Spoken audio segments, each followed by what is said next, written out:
C'est la 6e étape de notre voyage au cœur des capitales européennes. Après la République tchèque, nous montons plus au nord. Depuis Prague, nous poursuivons notre route pour arriver jusqu'au Danemark, sous un grand soleil, après 12 heures de route. Voilà, Copenhague, on a roulé très longtemps, et puis on a pris un ferry, puis on a roulé de nouveau pour arriver dans la capitale danoise, où on va parler migrants. Alors je sais que ça peut paraître bizarre de parler migrants dans les pays scandinaves, parce qu'on parle toujours de la démocratie ou problèmes économiques, ici. Mais ici, c'est un des pays les plus durs envers les migrants. Donc on va essayer de comprendre pourquoi. Le Danemark a adhéré à l'Union européenne en 1973. C'est aujourd'hui l'un des pays les plus riches d'Europe en termes de PIB par habitant.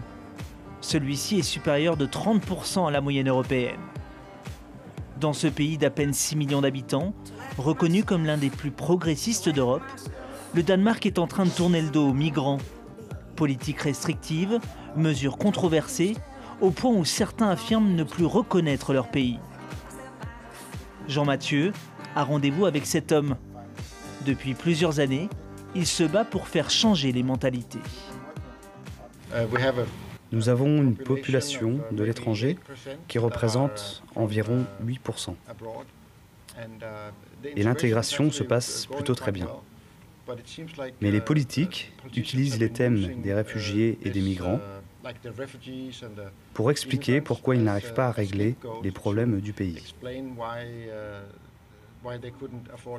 Par exemple, quand ils font des coupes budgétaires pour la santé, ils disent que c'est à cause des réfugiés. Ces dernières années, les vagues migratoires ont été perçues par de nombreux Danois comme un raz-de-marée, une sorte d'invasion selon eux. Le gouvernement danois a donc adopté une série de mesures strictes visant à décourager l'immigration. Parmi celles-ci, allocations moins généreuses pour les migrants, regroupement familial plus long et difficile, saisie de biens et d'argent pour les réfugiés entrant au pays. Avec Jean Mathieu, nous avons rendez-vous avec Andreas Kam. Il dirige l'une des plus grandes associations de défense des droits de l'homme au Danemark. Pour ces élections européennes, les sociodémocrates danois approuvent des mesures défendues par la droite et l'extrême droite danoise. Une union sacrée contre les migrants, avec une pointe de cynisme.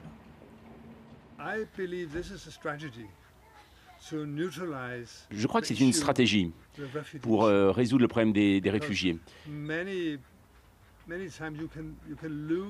Parce qu'ils ont compris qu'ils peuvent perdre les élections s'ils ne règlent pas le problème de l'immigration.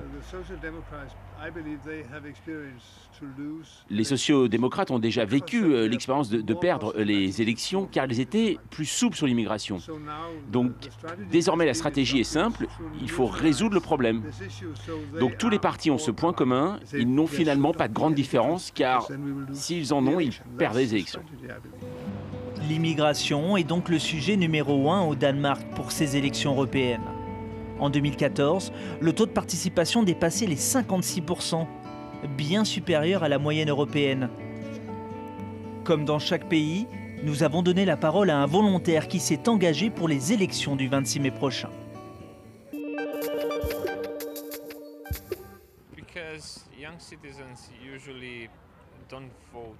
Parce que les jeunes citoyens ne votent pas généralement aux élections européennes. Parce qu'ils ne savent pas grand-chose, ils ne comprennent pas et finalement ils ne s'y intéressent pas. Alors pour cette campagne, j'ai vu l'opportunité d'être quelqu'un qui puisse comprendre leur centre d'intérêt, parler leur langage et les informer.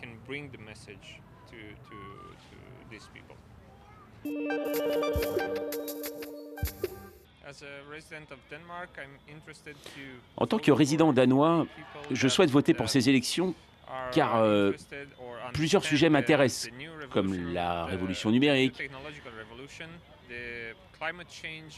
le changement climatique ou d'autres sujets qui ont un impact sur ma vie et mon futur.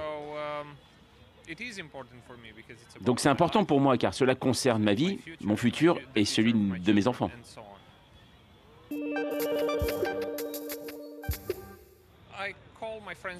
Pour les convaincre, je les appelle directement. Je discute avec eux autour d'une tasse de café et à 2-3 semaines avant les élections, de toute façon, il y a plein de panneaux d'affichage dans les rues. Donc c'est assez simple de les intéresser à ces sujets. Donc pour ces élections, je privilégie le contact direct, mais aussi les réseaux sociaux pour les informer. C'est un peu ma recette.